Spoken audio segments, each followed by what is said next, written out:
Brinda correct CPM మాజీ polit bureau సభ్యులు, senior నేత. ఆమెతో మహాన్ దేశభక్త అని కొనియాడబడిన గొప్ప మహిళా ఉద్యమ నేత, గొప్ప పోరాట స్ఫూర్తి కలిగిన మహిళ మానికొండ సూర్యావతి గురించి ఇప్పుడు చెప్పుకున్నాం మనం. మానికొండ సూర్యావతి గారు కమ్యూనిస్ట్ పార్టీ నాయకురాలుగా, మహిళా ఉద్యమ నేతగా ఆమె చాలా చైతన్యవంతంగా పనిచేశారు. ఆమె సిపిఎం నేత మానికొండ సుబ్బారావు గారి భార్య. మానికొండ సూర్యావతి 1940లోనే రాయవెల్లూరు జైల్లో 1 సంవత్సరం అరెస్ట్ చేయబడ్డారు. ఎందుకు? స్వాతంత్రోద్యమంలో పాల్గొని కావచ్చు.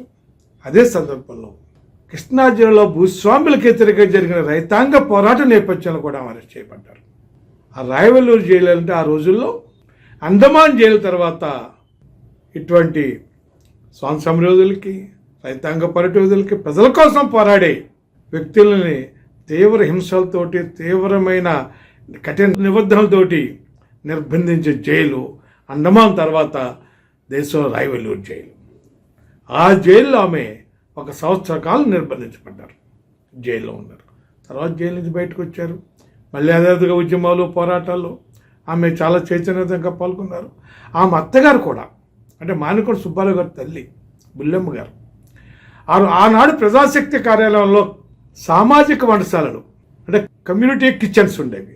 అంటే పార్టీ కార్యకర్తలు, ప్రజా సంఘాల కార్యకర్తలు, ప్రజాస్వామ్యంలో అక్కడ భోజనాలు చేసేవారు వచ్చి. అందులో ఆమె పనిచేసేది.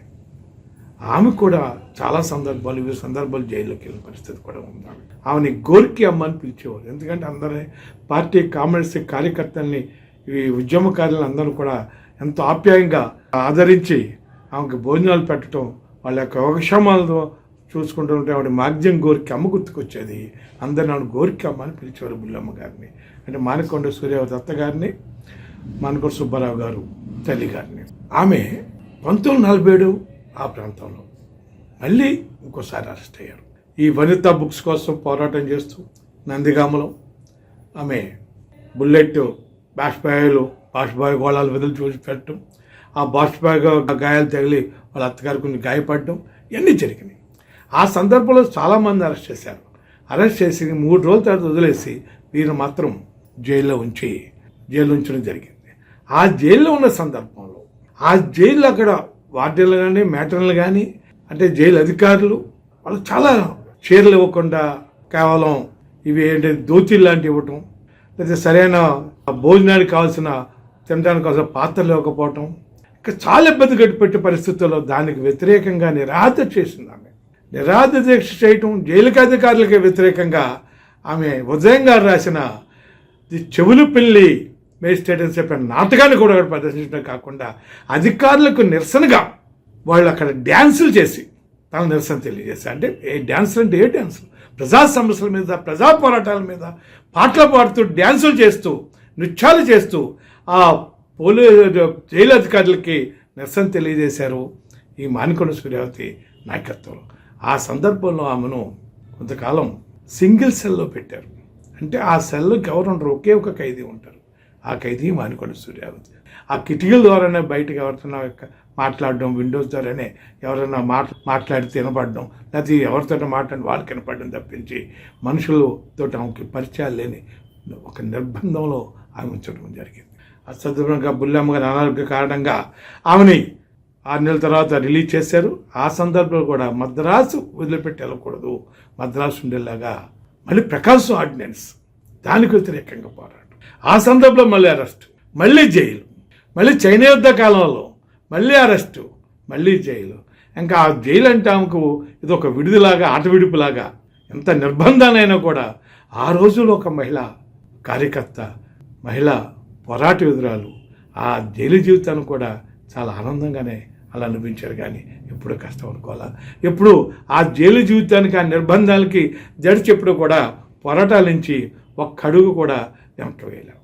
ఈమె 3 టెన్యూర్స్ అంటే 3 పర్యాయాలు సర్పంచ్గా పనిచేశారు. ఒకసారి మండల అధ్యక్షులుగా, మండల ప్రజా పరిషత్ ఎంపీపీ ప్రెసిడెంట్గా కూడా ఆమె పనిచేశారు.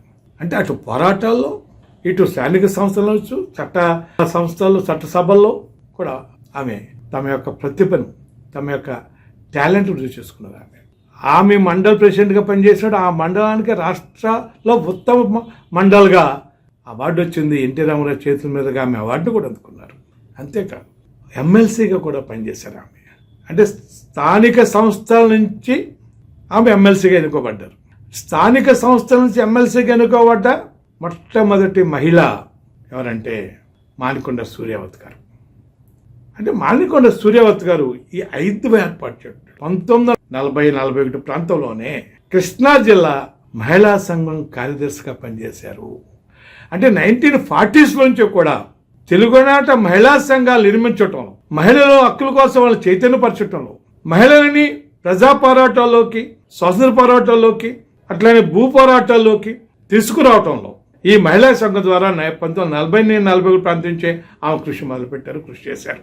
తెలంగాణ రైతాంగ సాయుధ పోరాట కాలంలో ఆమె ఈ కృష్ణా జిల్లా కూడా సరిహద్దు ప్రాంతంగా ఉండేది. కాబట్టి తీవ్రమైన నిర్బంధానికి గురైన పరిస్థితి.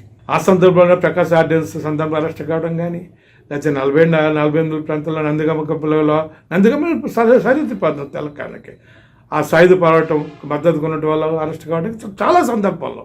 అంటే తెలంగాణ రైతాంగ సాయుధ పోరాటానికి తమ వంతు కృషి ఇచ్చారు. అలా కృష్ణా జిల్లా భూస్వామి పోరాట, వ్యతిరేక పోరాటాల్లో కానీ, మహిళల్ని వాళ్ళ హక్కుల మీద చైతన్యపరచడం కానీ, మహిళల్ని పోరాటాలకు తీసుకురావడంలో కూడా చాలా కీలకమైన పాత్ర పోషించారు మానికొండ సూర్యావతి. అట్లాగే ఐద్వా నిర్మాణంలో కూడా ఐద్వా ఉపాధ్యక్షులు పనిచేశారు.